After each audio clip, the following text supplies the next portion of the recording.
We knew so little about the variety store business that we had to take the book that was written by Ben Franklin and apply the principles. But of course, we added on, didn't we? And we started doing strange things like cranking up ice cream machines on the sidewalk on Saturday night, running popcorn on the other end of the sidewalk, hawking anything we could hawk on that looked like it might have a chance to sell wherever. $572 billion. That's how much revenue Walmart generated in 2021. With over 2 million people working for the company, it is the largest employer in the world and the biggest retailer in terms of sales. But building such an empire was no easy feat. It all started when a poor farmer, who after being told he had no career in the retail business, decided to open his own store.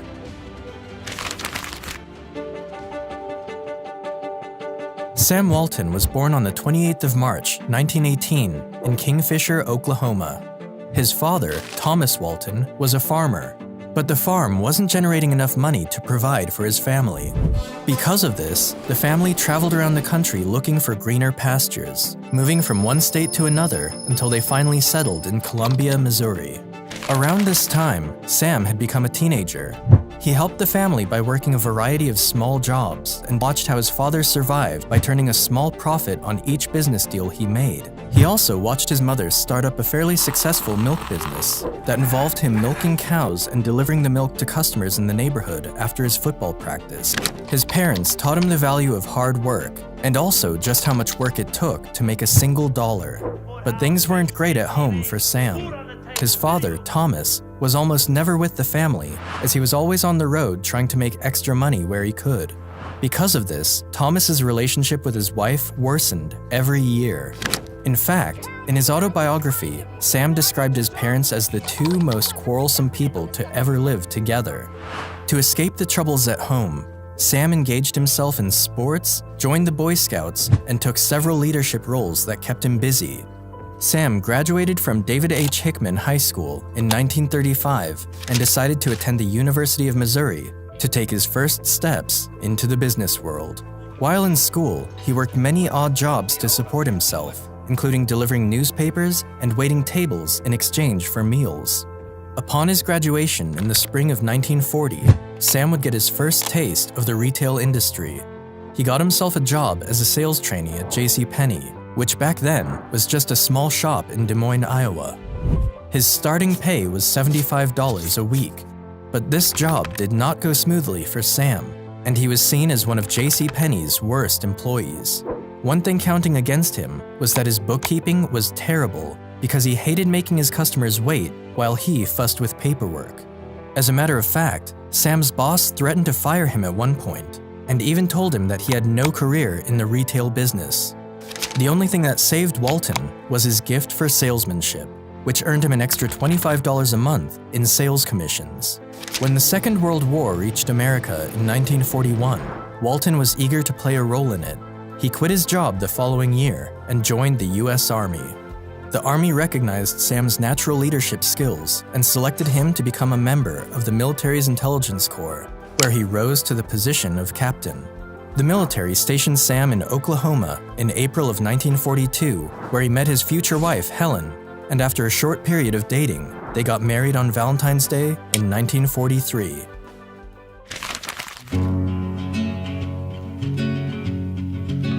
By the time the war was over, in 1945, Walton had a wife and child to support, and so he decided to start up his own retail business. With a $20,000 loan from his father-in-law and $5,000 from his own savings, Sam bought a Ben Franklin store in Newport, Arkansas. It's important to note that millions of small stores had failed during the course of the 20th century in America, and when Sam bought this particular store, it was losing a lot of money. Not only did Sam invest in a store that wasn't bringing in much money, but he was also paying far too much for it. The rent for the store was 5% of the sales, and initially, this sounded fine to Walton. But after signing the lease, he discovered that it was the highest rate anybody had ever paid for a variety store business. Despite all of his obstacles, Sam succeeded beyond everyone's expectations.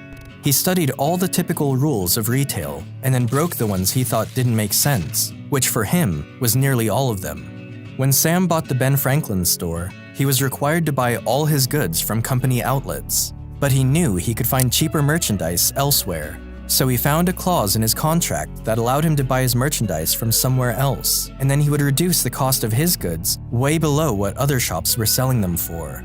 He made his profit on volume rather than margin, but it took him nearly a decade to fully appreciate the power of that idea. Nothing Sam did was extraordinary, neither was he a genius. And while there's no question that he was business smart, the real reason for his success was his main policy: to make the lives of his customers easier. And because he did that, more and more people bought from him. Once things were going great for Sam and his business, he asked his brother Bud to join him, and together, they were able to run the store more smoothly. The Butler brothers, who owned the store Sam had leased, were not happy with the fact that the Waltons were getting their merchandise elsewhere, but they couldn't say much about it because the numbers Sam was generating were unmatched anywhere.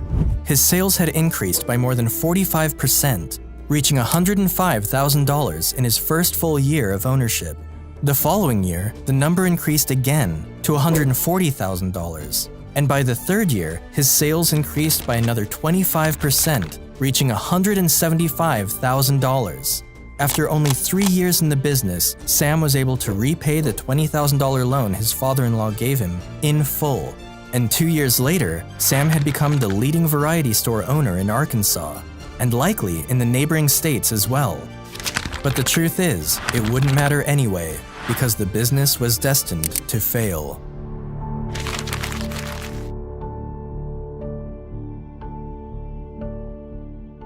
You see, when Sam Walton signed the lease for his store back in 1945, it contained no renewal clause. Options to renew were typically standard features of leases. So, when Walton's father-in-law found out about this oversight, he was shocked that Sam could have made such a mistake. Walton had not only built one of the most successful businesses in Newport, but he had invested his body and soul into the business and the town. And his wife Helen equally loved the town, as 3 of their 4 children were born there. In his autobiography, Sam Walton is quoted saying, "It was the lowest point of my life. I felt sick to my stomach. I had built the best variety store in the whole region and worked hard in the community, done everything right, and now I was being kicked out of town." After being kicked out of his own store, Sam Walton was eager to start again. But this time, he was determined to do it the right way and better than ever. He began to search for a new destination to buy another store until he found one in the tiny community of Bentonville, Arkansas. It was here where Walton set up his second shop in the town square, and this time, he insisted on a 99-year lease. Sam opened his new store in the summer of 1950 and called it Walton's Five and Dime. The Walton family often heard people whisper amongst themselves, saying, "Well, we'll give this guy 60 days, maybe 90. He won't last that long." But Sam would prove them wrong. At the time, there were 2 other variety stores in town, but neither of them offered the consistent low prices that Walton did. So, when Walton finally opened his store, it changed the lives of the people in the Bentonville community. During the 50s, America's economy was looking great, and Sam took advantage of it. He kept finding new ways to reduce the prices of his goods and keep his customers happy. One day, Walton learned about self-service in the retail industry. The concept was simple. Rather than have his sales clerks get goods for his customers, customers could walk into the store, get the goods themselves, and pay at the entrance. Walton immediately fell in love with the idea. This meant he could have fewer employees and further reduce the cost of his goods. Not only did this new trick work perfectly, but it also tripled his income in less than a year. With more money, Sam had the funds and resources to further expand his business. For the next few years, Sam went on to open one store after another, and by the end of the 1950s, Walton was a proud owner of 15 stores, which he had acquired using borrowed money and profits from his stores. But Sam still felt that he wasn't making as much profit as he should for the kinds of work he was putting into his business. So, he decided to adopt a new strategy, and this new strategy would change everything.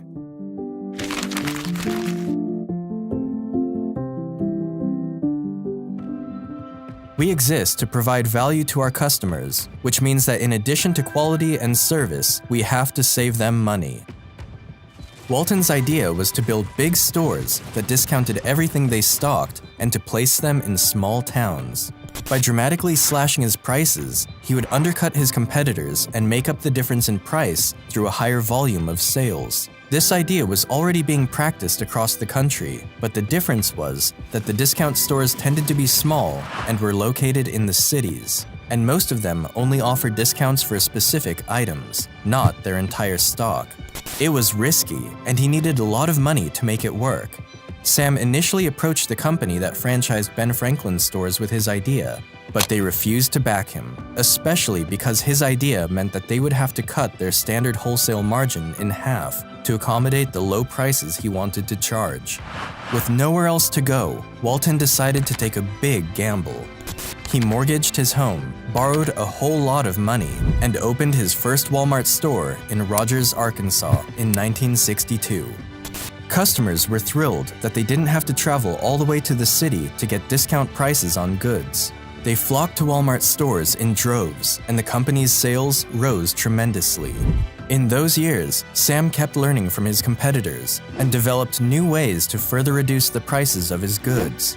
He replaced the wooden shelves in his stores with metal ones, as they were cheaper and more durable. Another strategy he came up with was to keep his stores open for longer hours than his competitors. This was something only Walmart was doing, and it helped him generate more money. He also made sure his customers had big parking lots, and unlike his competitors, he never collected a dime for parking spaces. Until 1969, Sam Walton had funded the expansion of his business through profits and borrowing money, but in 1970, he decided to take the company public. The initial offering generated about $5 million and allowed Walton and his family to retain about 61% ownership of the stock. The money afforded Walton the opportunity to pay off the debts he owed to banks, to pay back loans from friends, and to move forward with his next ambitious plans for the country.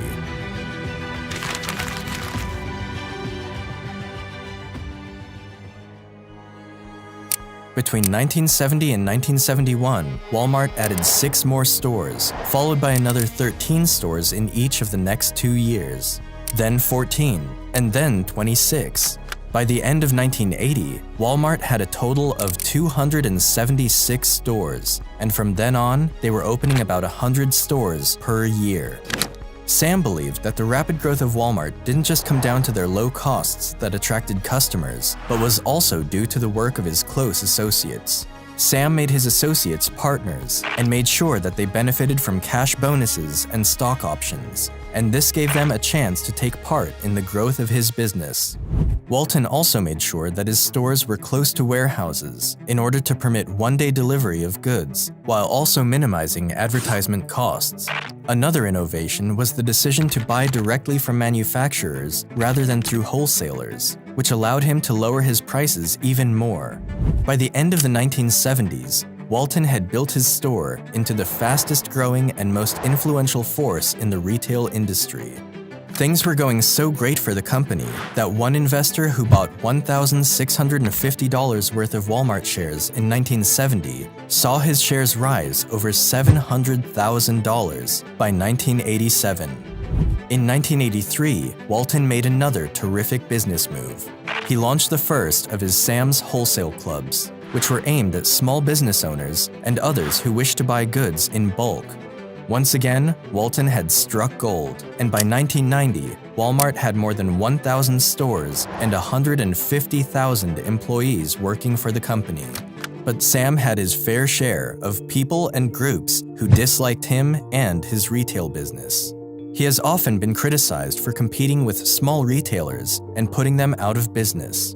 Sam Walton himself acknowledged this by saying, "The small stores were just destined to disappear, at least in the numbers they once existed, because the whole thing is driven by the customers, who are free to choose where to shop."